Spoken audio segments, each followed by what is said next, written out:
boys and girls. Take two. I just did the whole video and then made a big mistake. Hopefully I won't do it again this time. I am here with 2 sheets of A4 paper. Here is one of the sheets of A4 paper. I'm recycling, and I can recycle it again after this because the sheet is going to be not going to be damaged.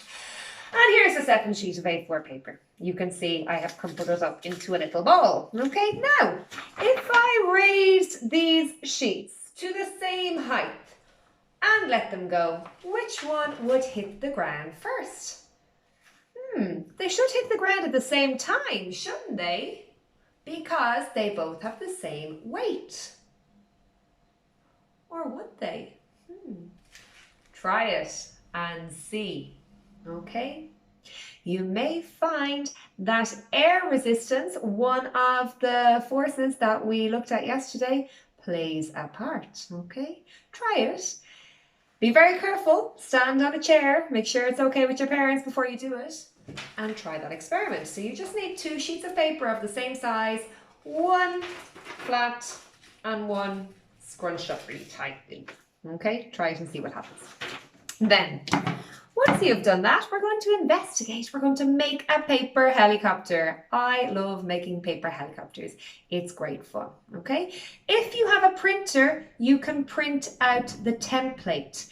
There are instructions on it. I think it is. Let me see. Okay, so where you see a line, you need to cut. And where you see dashes, a dashed line, you need to fold. Please don't cut the dashed lines, then it won't work. Okay, just follow the instructions. Cut the full lines and fold the dashed lines. That's if you have a printer. If you don't have a printer, don't worry, neither do I, okay? You just need to spend a little bit of time, not much time, drawing a rectangle. I'm going to show you now. I'm going to do it now for you. Now just give me a second so I can adjust this selfie stick tripod that I have. Very technologically advanced here. Now, okay, let me see. So, I'm going to draw a rectangle. It doesn't matter the exact measurements. The exact measurements doesn't matter. You should just look at the template, okay, and draw one that is similar. It doesn't have to be exactly the same, right? So,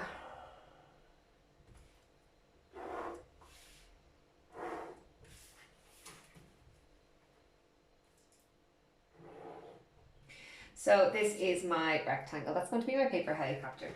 Okay, can you see it? Now, what's very important is to use a ruler. This is my ruler. Not prepared. But times of coronavirus, who is? Now, let me see. So, I need to then... Okay, so I need to draw a folded line here. Sorry, a dashed line because I'm going to fold.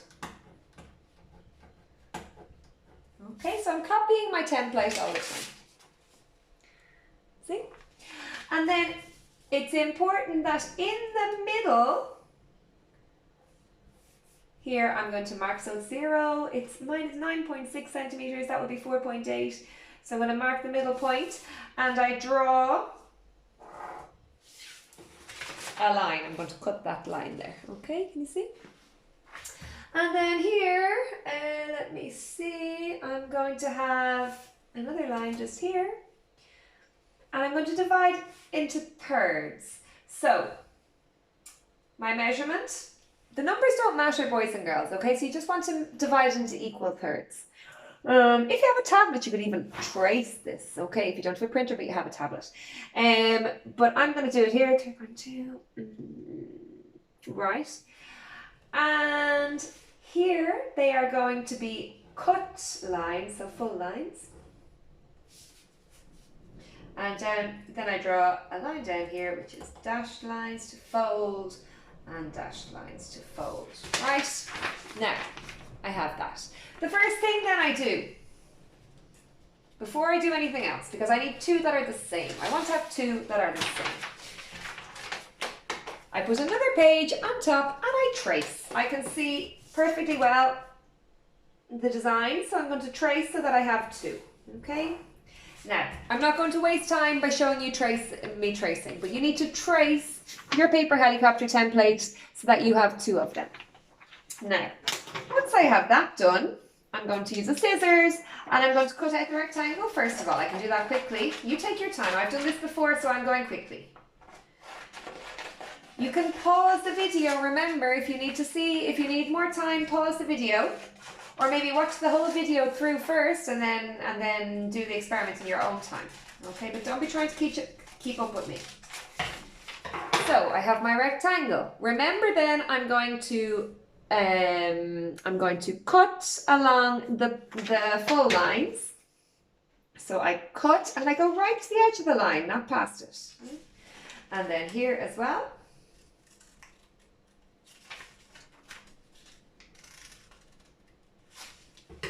Okay, so I've cut here and I've cut here. And now I'm going to fold. Now, these are the propellers of the helicopter. So I fold one way and the other way. So let me see.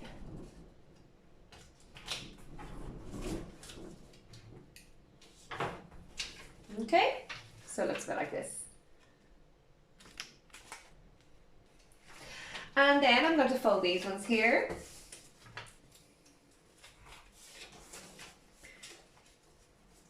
So look, what I've done, I folded one this way and then I've just wrapped the other one around, folded it.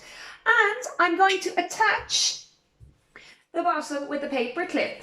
Now, if you don't have a paper clip, I had to search and finally I found a paper clip on a document that I have in my house. Maybe your mum and dad will have a paper clip that you could use, or 2 paper clips, because you might need 2, on a document somewhere in the house. Maybe you have a box of paper clips. If you don't have a paper clip, you could use a hair clip. You know those, the very thin, I think they're called grips, hair grips, okay? You could use one of them, or something else that's very light. Use your imagination, right? Now I have a helicopter. It doesn't look like a helicopter, a real helicopter. It looks more like one of these sycamore leaves, you know? Have you ever seen them? Sycamore seeds falling to the ground. Anyway, I'll try and show you how it works. So, ooh.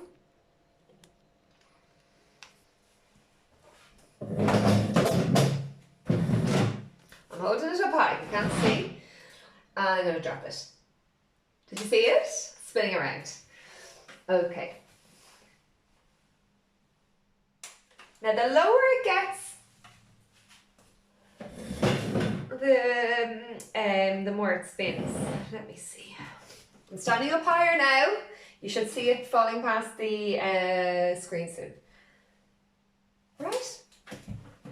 So air resistance there is acting on these propeller blades, and it's keeping the helicopter in the air for a longer time. Do you think it's better for the helicopter to fall quicker or slower? What do you think?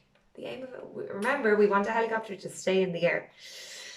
Right, we're going to have another video tomorrow that's going to explain, or sorry, in 2 days, it's going to explain what's going on. But first, I want you to investigate with this helicopter model, make 2 of them, and see what is better. Is it better, for example, a helicopter with no weight or with a weight attached?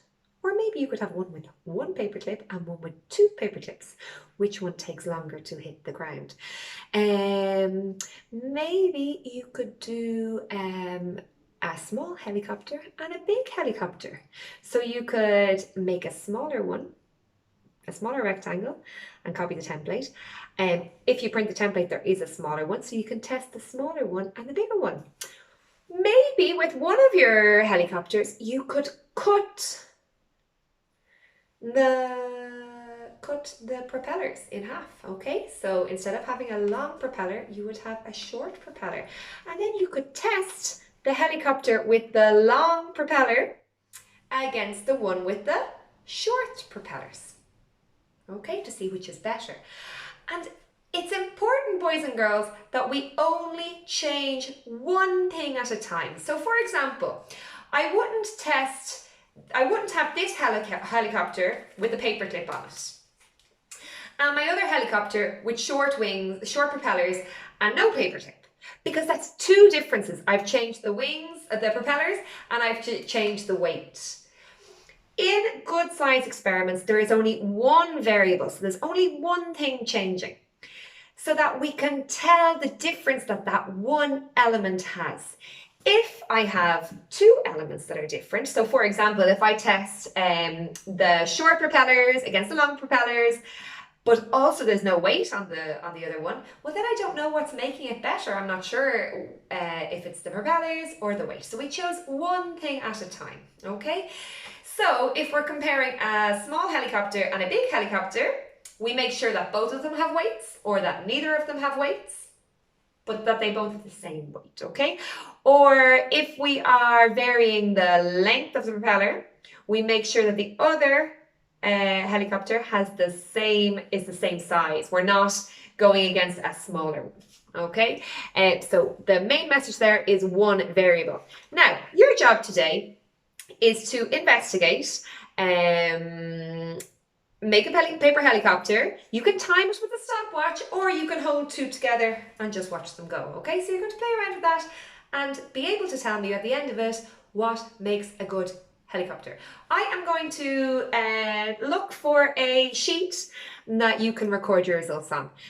Hopefully I'll be able to find one of them. Okay, have fun. Oh, at the end, if you want, you can decorate your helicopter. You can draw your names on it and all the rest, and make it individual and unique, just like you. Right, have fun.